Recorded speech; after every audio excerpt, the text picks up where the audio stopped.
me a Parsha story.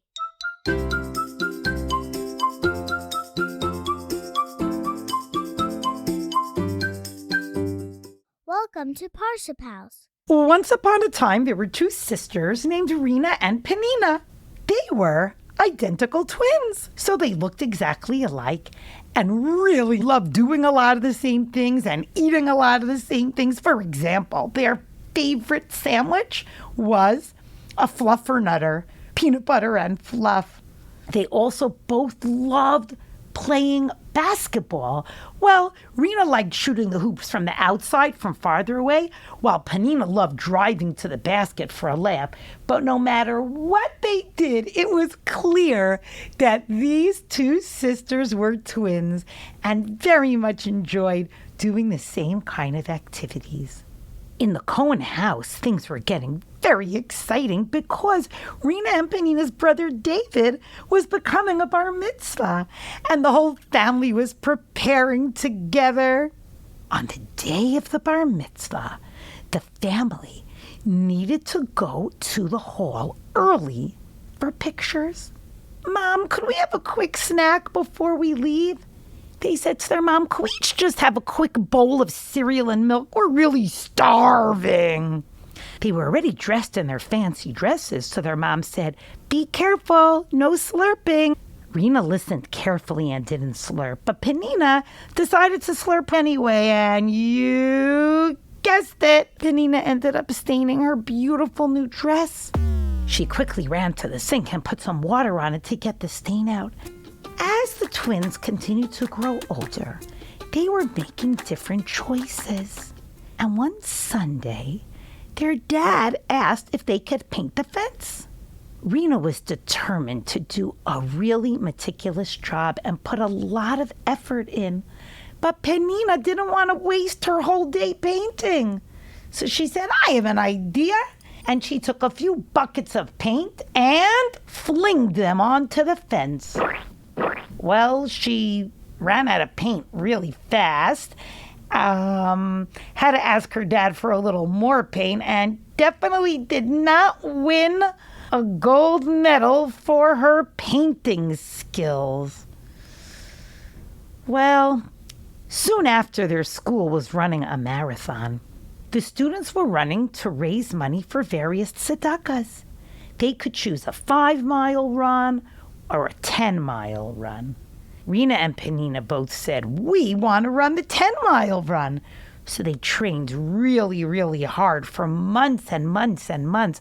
They would wake up extra early in the morning to do lots of squats to strengthen their leg muscles. They would run every day after school to increase their stamina. And 4 months later, the race finally was arriving. The race was scheduled for Sunday morning at 8 a.m.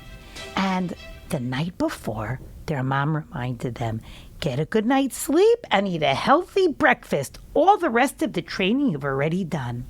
Well, things got a little bit interesting because Rena and Penina each saw a few new books that their mom had picked up from the library that day.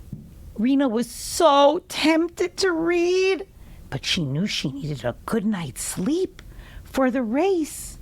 Penina decided to stay up and read until the clock said 2:45 in the morning. When it was time to wake up for the marathon, Rena jumped out of bed and Penina could hardly move.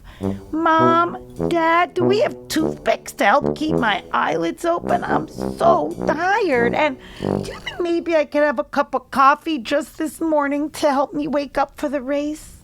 Penina and Rena arrived at the race with their parents. Penina was only able to run 6.8 miles. Her body was simply exhausted.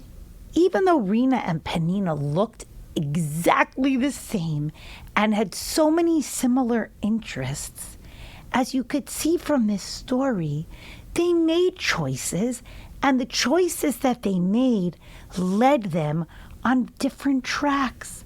This is true for all of us too. The decisions that we make help shape who we become. Just like there can be two things that initially look the same, but they turn out differently at the end, our choices make a difference. And the choices we make help us become the best versions of ourselves. In Parashat Achrei, we learn about the two seirim, the two goats that were chosen, and they look identical. And one of the goats is for Hashem, and one is for Azazel. Two things can look identical, but turn out very differently. So each time we make a good choice to answer in a kind, thoughtful way, to work really hard at something, to extend ourselves to someone in need, these decisions are impacting who we will become. And that is a lesson that we can learn from this week's Parsha, and may our efforts to do so serve as a zechut for our beloved Chayalim and our brothers and sisters in Israel. Shabbat Shalom.